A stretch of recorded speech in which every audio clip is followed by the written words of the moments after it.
एक 28 साल के लड़के ने दुनिया का सबसे पुराना बैंक डुबो दिया। ना कोई गन, ना कोई वायरस, ना कोई डकैती, सिर्फ एक पुरानी फैक्स मशीन और एक सीक्रेट अकाउंट।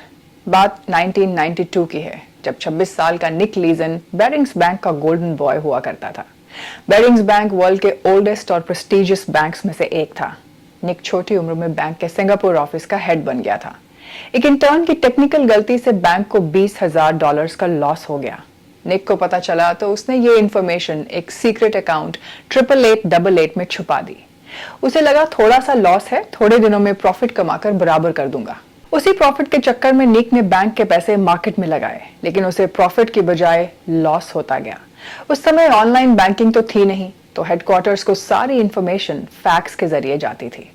लंदन हेडक्वार्टर्स में बैठे बॉसेस को निक पर अंधा विश्वास था, इतना कि वही बैंक की ट्रेडिंग भी संभालता, यानी बैंक का पैसा मार्केट में लगाता और वही अकाउंटिंग भी करता।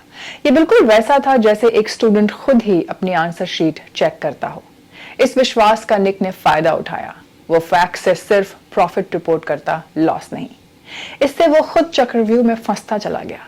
एक साल में उसका लॉस $1 मिलियन था, दूसरे साल ये बढ़कर 23 मिलियन हो गया और तीसरे में मैसिव 208 मिलियन। लेकिन बैंक बुक्स में उसने 28 मिलियन का प्रॉफिट दिखाया। अब निक हड़बड़ाहट में जुए की तरह मार्केट में ट्रेड करने लगा। तभी 1995 में जापान में कोबी अर्थक्वेक आया और मार्केट्स में खलबली मचने से निक को और भी भारी नुकसान हुआ। अब हालत करो या मरो की थी। इस स्थिति में निक ने एक आखिरी ऑल इन, यानी सब कुछ दांव पर वाली बाजी लगाई। इस बाजी के लिए उसने लंदन से मिलियंस ऑफ डॉलर्स की मांग की और प्रॉफिट में अंधे हुए बॉसेस ने उसकी डिमांड तुरंत मानकर उसे पैसा भेज दिया। लेकिन जापानीज मार्केट्स अर्थक्वेक के बाद रिकवर नहीं हुई, बल्कि बुरी तरह टूटी और बैंक का सारा पैसा डूब गया। फरवरी 23, 1995 तक, यानी चौथे साल तक निक बैंक की पूरी कीमत, यानी जितनी बैंक की टोटल वर्थ थी उससे ज्यादा पैसा हार चुका था, लगभग $1.4 बिलियन।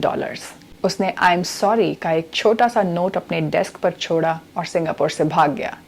फरवरी 26 को बेरिंग्स बैंक ऑफिशियली बैंकरप्ट हो गया। जो बैंक कभी इंग्लैंड की क्वीन का पैसा संभालता था, उसे सिर्फ $1 में ING ग्रुप को बेच दिया गया। अब निक एक देश से दूसरे देश बचने के लिए भाग रहा था। 3 दिन बाद निक जर्मनी से अरेस्ट हुआ और सिंगापुर में उसे 4 साल की कैद हुई।